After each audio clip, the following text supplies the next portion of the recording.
नमस्कार, बहुत बहुत स्वागत है आपका आज तक पर। आपके साथ मैं हूं मीनाक्षी कंडवाल।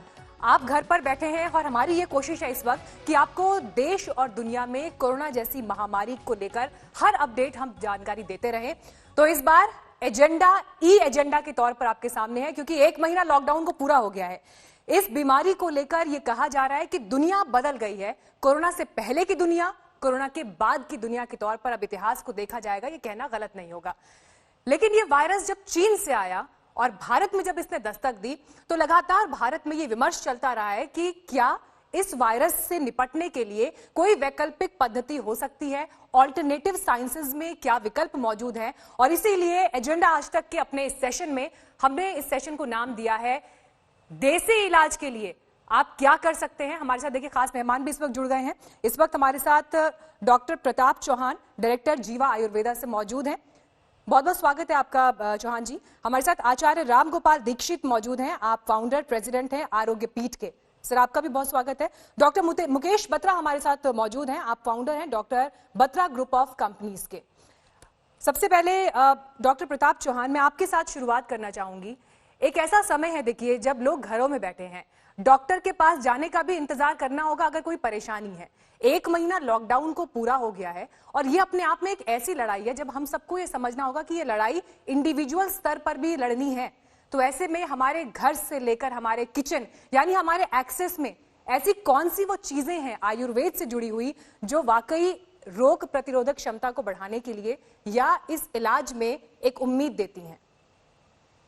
देखिए, बहुत अच्छा जो है आपने प्रश्न पूछा है। और सबसे पहले तो मैं ये बता दूं लोगों को कि आयुर्वेद में जो है ना केवल ये घरेलू नुस्खे तो जो आप पूछ रहे हो तो हम बताएंगे, लेकिन आयुर्वेद में बहुत सारी जड़ी बूटियां, बहुत सारी औषधियां।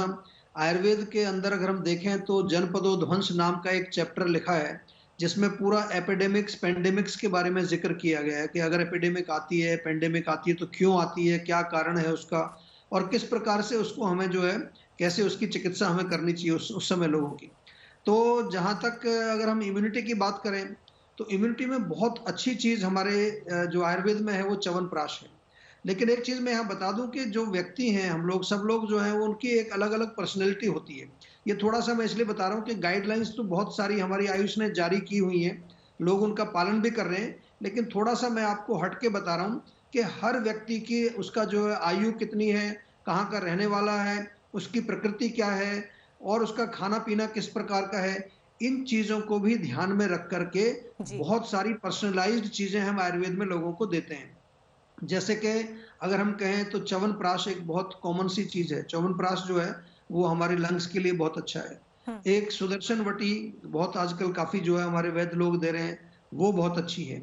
घर में हमारा एक आयुष काढ़ा बड़ा पॉपुलर हो गया है आजकल, बहुत लोग उसको पी रहे हैं। उसमें जो है तुलसी, अगर 1 कप बनाना है आपको तो 4 तुलसी के पत्ते ले लो, 2 काली मिर्च, थोड़ा सा अदरक, थोड़ी सी दालचीनी 1 कप में डाल करके उसको अच्छी तरह से उबाल दीजिए। अगर घर में आपके मुनक्का है तो 2-3 मुनक्का भी उसमें डाल दें, अच्छी तरह उबाल करके उसमें फिर मीठा अगर करना हो तो थोड़ा गुड़ डाल दीजिए या शहद डाल करके उसको पिए। दिन में 2 बार इसको पीना चाहिए।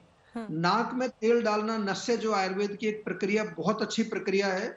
नाक में तिल का तेल सुबह शाम दोनों समय 2-2 बूंद डालें। और एक ऑयल पुलिंग टेक्निक बहुत अच्छी है।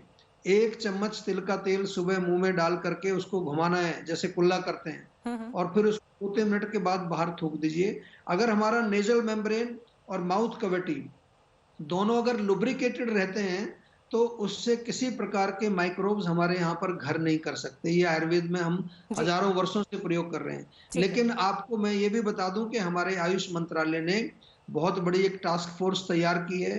कई राज्यों में जो है ऑलरेडी प्रोग्राम्स चल रहे हैं और बहुत शीघ्र में ऐसा आप आयुष मंत्रालय का ही जिक्र कर रहे हैं तो हमारे साथ डॉक्टर विपुल अग्रवाल भी जुड़ गए हैं। आप डेप्यूटी सीईओ हैं national health authority and Ayushman Bharat से।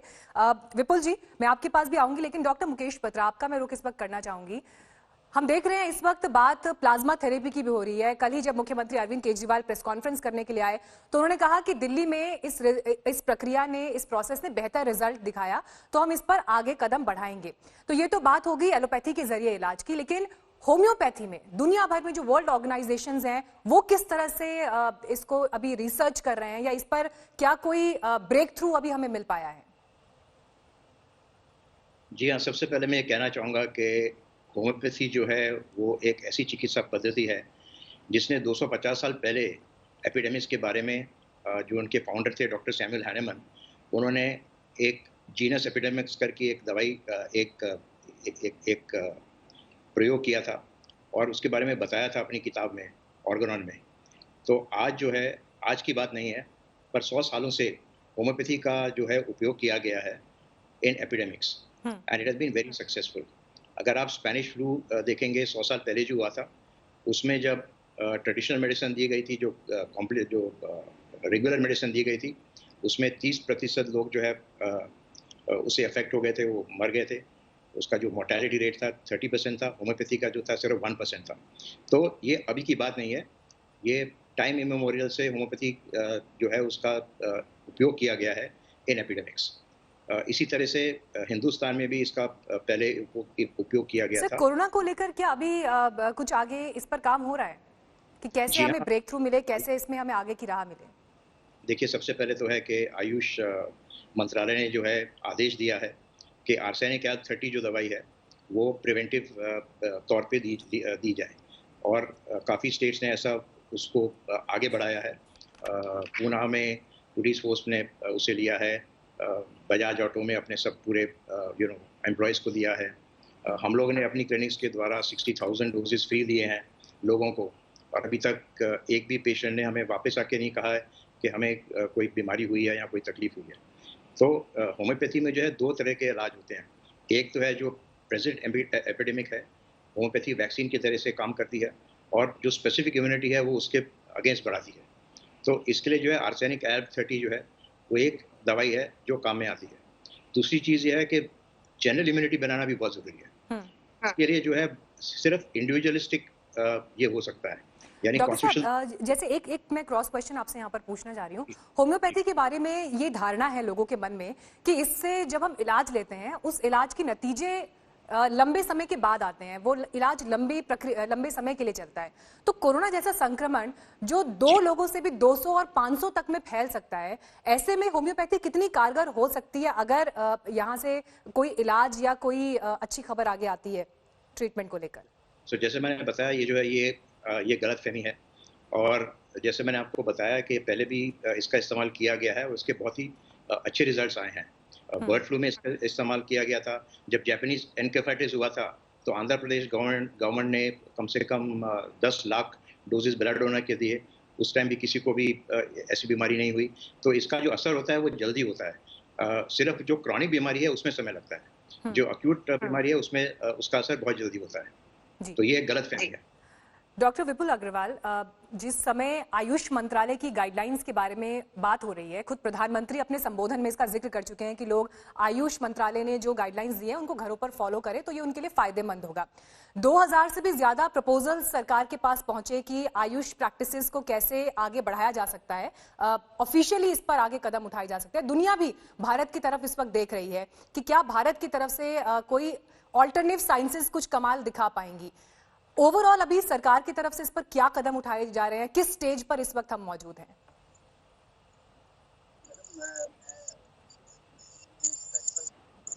ये जो आयुष्मान भारत प्रधानमंत्री जन आरोग्य योजना है, ये आयुष मंत्रालय के द्वारा नहीं, ये ministry of health and family welfare के द्वारा लागू की गई स्कीम है और ये 2018 में health for all and universal health care के सिद्धांत को ध्यान में रखते हुए लागू की गई थी। और इसके तहत हम लोग करीब 50 करोड़ जो भारत के 40% जो bottom caste and economic census based जो ग्रुप है उसको हम केटर कर रहे हैं। और ये विश्व की सबसे बड़ी government funded health assurance scheme है। तो जहाँ तक इंडियन सिस्टम ऑफ मेडिसिन की बात है, ये आयुष मंत्रालय के द्वारा इसके तहत योजनाएं कोविड को नियंत्रण में रखने के लिए लागू की जा रही हैं। पर साथ के साथ हम लोगों ने ABPMJ आयुष्मान भारत प्रोजेक्ट भी कोविड की ट्रीटमेंट के लिए बहुत सख्त कदम उठाए हैं। हमारी जो करीब 21,000 हमारे साथ जो एम्पैनल्ड हॉस्पिटल्स हैं, उसमें करीब 9,000 से ज़्यादा प्राइवेट हॉस्पिटलों का नेटवर्क हमारे साथ जुड़ा हुआ है और 11 साढ़े 11 हज़ार जितने हमारे पास प्राइवेट गवर्नमेंट हॉस्पिटल्स हैं तो इन सब हॉस्पिटल्स में जो ये पैकेजेस हैं, ILI, इन्फ्लुएंजा लाइक इलनेस, और सारी सीवियर एक्यूट रेस्पिरेटरी इन्फेक्शन और ऐसी सभी बीमारियों का इलाज पहले से ही मुफ्त किया जाता है। और लगभग जो 10 करोड़ 74 लाख जितने परिवार हमारे साथ जुड़े हुए हैं, उन सबको 5 लाख तक का स्वास्थ्य बीमा एक साल में हम मुफ्त प्रोवाइड कर रहे हैं, और कैशलेस ट्रीटमेंट की व्यवस्था है।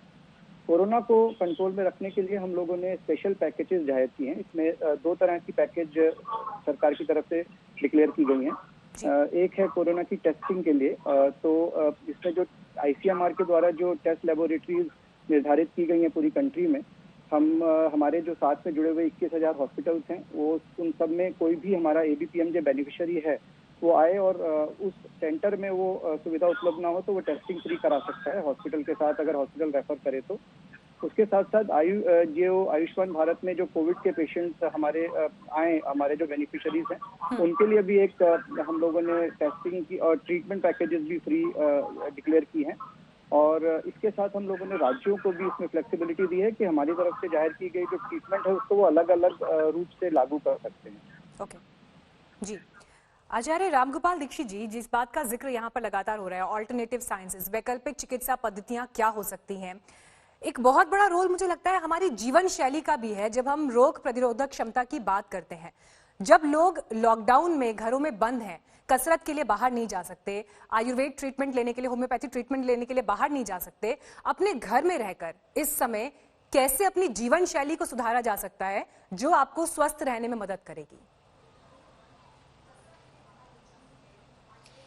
जी, सबसे पहले तो मैं स्वदेशी दिवस की आप सबको हार्दिक शुभकामना देना चाहूंगा, और मैं आपको बताना चाहूंगा कि भारत के अंदर ऐसी अनेक प्राचीन चिकित्सा पद्धतियां हैं जो न केवल सस्ते में बल्कि बिना दवा के, बिना साइड इफेक्ट के बहुत प्रभावी उपचार करती हैं। और उनमें से एक चिकित्सा पद्धति न्यूरोथेरेपी, जिसके बारे में मैं आपको प्रैक्टिकल करके दिखाऊंगा, आपके बच्चों के लिए कैसे प्रभावी हो सकती है, ऐसा मैं आपको अभी प्रैक्टिकल करके दिखाऊंगा। और आप स्वयं भी करिए, जो दर्शक हैं मैं उनको निवेदन करता हूं आप वो करिए।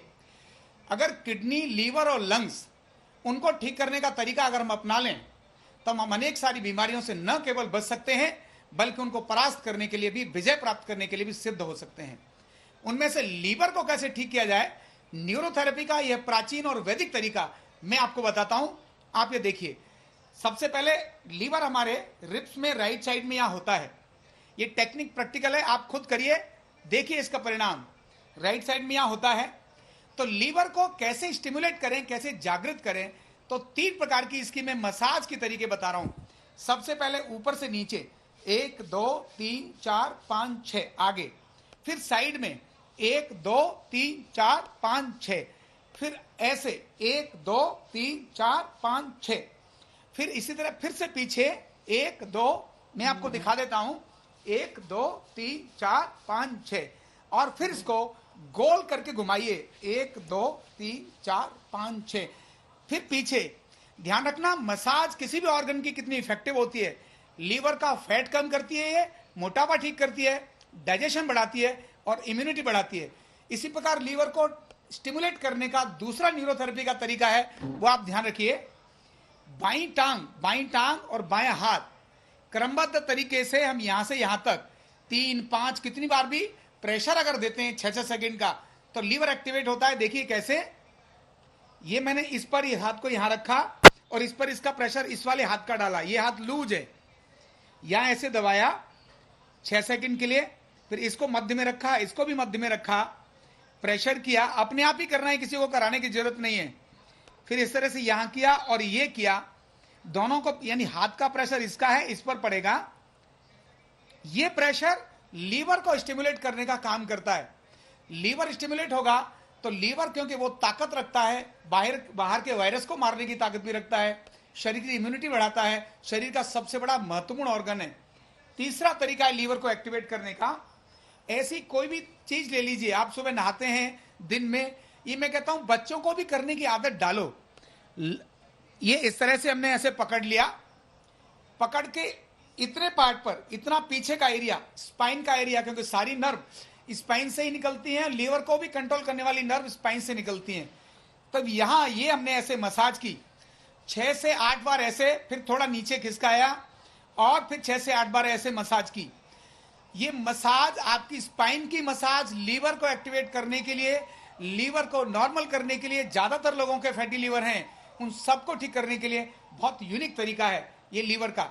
ये वैदिक और प्राचीन तरीके हैं जो मैंने आपको डाले। अब दूसरा तरीका बताता हूं, लंग्स को कैसे स्टिमुलेट करें। एक तो प्राणायाम है ही, लेकिन न्यूरोथेरेपी का भी एक बहुत यूनिक तरीका है जो आपको मैं शेयर कर रहा हूं। आचार्य जी, एक सवाल बस मैं पूछना चाहूंगी, जो आपने जी आचार्य जी, जो आपने प्रेशर लिया है मसाज के लिए, जो आप प्रेशर ले रहे हैं, वो कितना प्रेशर ले रहे हैं आप? क्योंकि जो तमाम ऑर्गन्स हैं हमें बहुत उनको डेलिकेटली उनका ध्यान रखना चाहिए। कितना प्रेशर ले रहे हैं? बहुत महत्व का प्रश्न किया आपने। बहुत तेज प्रेशर नहीं है, हल्का प्रेशर। जैसे नॉर्मल हम किसी बच्चे को सहलाते हैं, चोट लगने पर उसको सहलाते हैं ना, इफेक्ट डालता है, ठीक उसी प्रकार से इसको भी हमने ऊपर नीचे किया, ऐसे किया। ज्यादा जोर से रगड़ देंगे, वैसे नुकसान होने वाला नहीं है, वैसे भी रगड़ते रहते हैं, लेकिन तो भी थोड़ा लाइट प्रेशर देकर के रखें। अब मैं बात कर रहा था लंग्स को स्टिमुलेट करने का तरीका क्या है। तो ये जो कॉलर बोन है, यहां ऊपर, यहां लंग्स का अपेक्स होता है, ऊपर का पार्ट। केवल यहां इस जगह को, यहां इस जगह को 1 2 3 4 5 6 यहां इतना प्रेशर डालें जिसमें आप सह सकें। ज्यादा प्रेशर डालेंगे दर्द होगा तो अपने आप ही नहीं सहेंगे। केवल इतना हल्का प्रेशर डालकर और अपने इन दोनों बाजुओं को ऐसे पकड़ लें, बस शांत हो जाए। फिर इसको इसी तरह से करें और फिर शांत हो जाएं। दिन में 4 से 5 बार अगर आप ऐसा करेंगे, आपकी इम्यूनिटी बढ़ेगी, आपका पाचन बढ़ेगा, आपकी लंग्स की कैपेसिटी बढ़ेगी। तो लीवर और लंग्स मैं आपको यहां शेयर करना चाहूंगा। आज जब ये इतना बड़ा माहौल है, वायरस का इतना बड़ा इफेक्ट है, चाइनीज वायरस का इतना बड़ा इफेक्ट है, इसके लिए देश और समाज के लिए मैंने न्यूरोथेरेपी की अनेक ऐसी यूनिक टेक्निक्स मैंने सोशल मीडिया पर भी शेयर किए हैं, जिसका लाभ उठा रहे हैं, जिनको मैं आपको बता रहा हूं। अब लास्ट में मैं आपको किडनी को एक्टिवेट करने का और एक तरीका बताता हूं। ध्यान रखना, किडनी, ये जो हमारे रिब्स हैं, इसके पीछे जस्ट इधर, यानी ये जो रिब्स हैं हमारी, ये वाली, इन्हीं में पीछे की तरफ हैं। तो पीछे की तरफ खुद करिए, अपने बच्चों से कराइए। यही टॉवल इसको लीजिए और ऐसे पकड़िए। ये वो देसी तरीका है जिसको आपने, जो आप चर्चा कर रही हैं, ये यूनिक और प्राचीन तरीका है। जब बच्चे को चोट लगती थी तो मां प्यार से हाथ फिराती थी और ठीक हो जाता था। ये देखिए, बस दिन में 1 2 3 4 5 6, थोड़ा नीचे और 1 2 3 4 5 6, और थोड़े नीचे 3 4 5 6, 6 बार करने का एक बहुत बड़ा विज्ञान है। इसीलिए 6 बार करिए, 1 मिनट के बाद फिर से 6 बार करिए, 1 मिनट के बाद फिर से 6 बार करिए। और ये आपको बात बहुत महत्व की बताता हूं, न इसका कोई साइड इफेक्ट है, जो इफेक्ट है गुड इफेक्ट है। प्राचीन तरीका है, वैदिक तरीका है, और इसीलिए न्यूरोथेरेपी बहुत बड़े कल्याण का कारण है। 20 साल का मेरा अनुभव चलिए, हमारी भी आचार्य देखिए आज तक पर यही कोशिश थी कि ऐसे वो तरीके, ऐसे वो देसी इलाज जो आपके घर पर मौजूद हैं, और लॉकडाउन के समय में जब आप बाहर नहीं जा सकते तो आप घर पर ही उन्हें फॉलो कर पाएं। तो इसीलिए हमने आप सभी एक्सपर्ट्स को आज यहाँ आज तक के इस मंच पर एकत्र किया, ताकि ऐसी एडवाइजेज हमारे दर्शकों को एक्सपर्ट से ही सीधे मिले। बहुत बहुत शुक्रिया आप सभी का हमारे साथ इस पैनल में जुड़ने के लिए। और उम्मीद यही कि जब तक कोई मुमकिन इलाज जिसकी रिसर्च दुनिया भर में चल रही है वो हमारे पास मौजूद नहीं है, तब तक प्रिकॉशनरी या ऐसे कदम जिससे आप अपनी जीवन शैली को सुधार सकते हैं, अपने स्वास्थ्य को घर पर रहकर बनाए रख सकते हैं, उन्हें आप जरूर फॉलो करें और अपना ख्याल आप जरूर रखें।